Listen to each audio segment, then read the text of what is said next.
tiếng hai cái nó không lan nhưng hai quất có lần đấy thì mất bàn vay bông đó nó bông rồi cái vay đó bông cất vay nhưng có đàn nhưng tất nhom chân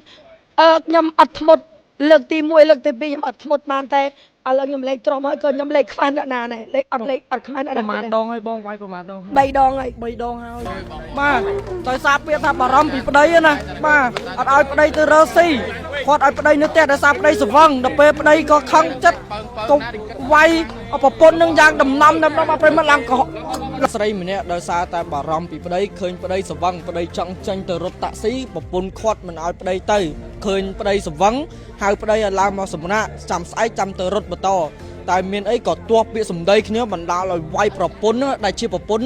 បងស្រីជាប្រពន្ធបណ្ដាលឲ្យហើមភ្នែកលឹបភ្នែកមកចាហៀង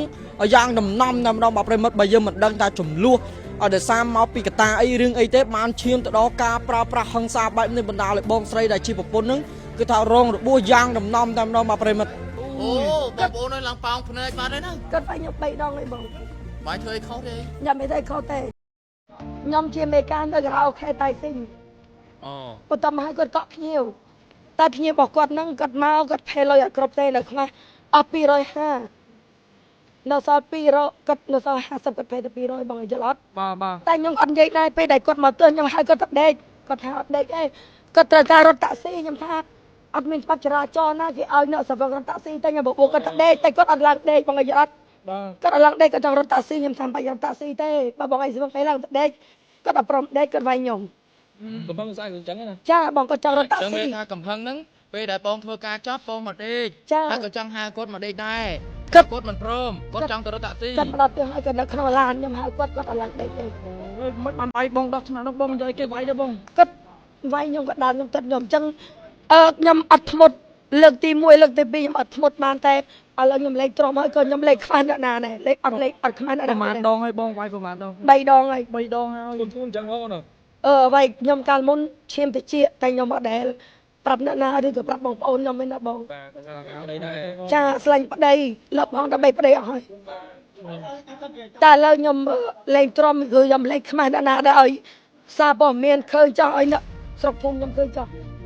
ចង់ពាក្យបណ្ដឹងមែនបងចាខ្ញុំដាក់ពាក្យបណ្ដឹងគាត់ផ្ញើគាត់មកគាត់គឺថា5ផ្ញើខ្ញុំដាក់ពាក្យបណ្ដឹងគាត់ថាចាលើកទី1លើកទី2ខ្ញុំអត់ទួយគាត់ច្រើនបងហើយតែលើកនេះអស់ទ្រាំហើយបងឥឡូវអត់ទ្រាំហើយបងឯងមើលបើមនុស្ស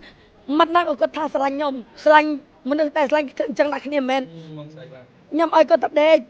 គាត់ទៅទេយើងបារម្ភពីគាត់ណាបងចាគាត់មកដល់ខ្ញុំថាគាត់បើគាត់រត់តាក់ស៊ីនេះគាត់បើកអេបនេះរត់ឡាននេះបើគាត់រត់តាក់ស៊ីគាត់ស្វឹងហើយអត់មានច្បាប់ចរាចរណ៍ណាគេឲ្យរត់តាក់ស៊ីរត់តែខ្ញុំឲ្យគាត់ទៅដេកតែគាត់ដេកដោយសារអីដោយសារពីបារម្ភពីសុខភាពប្តីបងចាប៉ុន្តែគាត់អត់ខ្វល់ពីខ្ញុំតែគាត់ខ្វល់ពីមិត្តភក្តិគាត់សំខាន់ជាងខ្ញុំចាចូលគាត់ទៅប៉ែសិនណាបងតោះអូបាទប្រិមិត្តបាទឃើញថាគាត់ហើមភ្នែកខ្លាំងមែនតើប្រិមិត្តណាបាទឥឡូវពួកម៉ាក់គាត់មកយកទៅប៉ែហើយប្រិមិត្តបងមានកង់3បងយកកង់3មួយបងណាកង់3បងបាទប្រិមិត្តណាបាទដោយសារពាក្យថាបារម្ភពីប្តីណាបាទអត់ឲ្យប្តីទៅរើស៊ីគាត់ឲ្យប្តីនៅផ្ទះដោយសារប្តីស្វឹងដល់ពេលប្តីក៏ខឹងចិត្តក៏វាយប្រពន្ធនឹងយ៉ាងដំណំតែម្ដងបាទប្រិមិត្តឡើងហើមភ្នែកមកចាហៀងឲ្យប្រិមិត្តឡើងលឹបភ្នែកបាត់ហើយបង3បាទប្រិមិត្តឥឡូវនេះយើងធ្វើការហៅតប3មួយសិនដើម្បីឲ្យគាត់ជីទៅពេទ្យបាទប្រិមិត្តបាទតែចំនួននេះគឺជាចំនួនរវាងប្តីប្រពន្ធជាចំនួនគ្រួសារតែយើងជាប្តីមិនគួរណាប្រើអកេបកិរិយាដាក់ប្រពន្ធ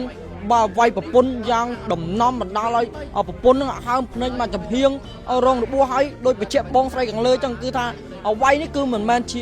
តែម្ដងទេគឺ3ដងទាំងលើកនឹង3 4ដងទាំងលើកនឹងហើយបាទហើយបងស្រីក៏គាត់បានប្រាប់ដែរគាត់ថាអស់នៅការអត់ធ្មត់មែនតើហើយដល់លើកនេះបាទព្រួយវា3 4សារដែរហើយបាទប្រិមិត្តបាទយើងជាប្តីយើងមិនគួរណាទៅប្រើប្រាស់ហិង្សាដាក់ប្រពន្ធបែបនេះទេបើយើងខឹងគ្នាយើងឆ្លោះគ្នាយើងប្រើតែពាក្យសម្ដីទៅគឺបានហើយវិញក្នុងព័ត៌មាននេះឃើញថាខាងបងស្រីតែត្រូវជាប្រពន្ធក៏ត្រូវបានទៅមន្ទីរពេទ្យចំណែកខាងប្តីឡើងទៅដេកលើផ្ទះធម្មតាអញ្ចឹងក៏សូម5ផ្ញើទៅដល់បុរសគ្នាយើងបើសិនជាប្រពន្ធហាមប្រពន្ធនិយាយតិចតួចទៅយើងស្ដាប់ទៅយើងក៏ប្រើប្រាស់ហិង្សាអីបាទប្រិមិត្តដូចបានឃើញហើយបងស្រីអញ្ចឹងបាទគឺថាគួរអាណិតគាត់ខ្លាំងមែនតើគឺថាភ្នែកមកចំហៀងហ្នឹងគឺថាលលឹបតែម្ដងហើយហើមតែម្ដងបាទប្រិមិត្តបើកអត់កើតទេបាទ អញ្ចឹងក្នុងព័ត៌មាននេះខ្ញុំបាទក៏មានអ្វីច្រើនដែរគ្រាន់តែចង់តាមផ្ញើតែប៉ុណ្ណេះបើសិនជាមានអ្វីបន្ថែមខ្ញុំបាទរតនា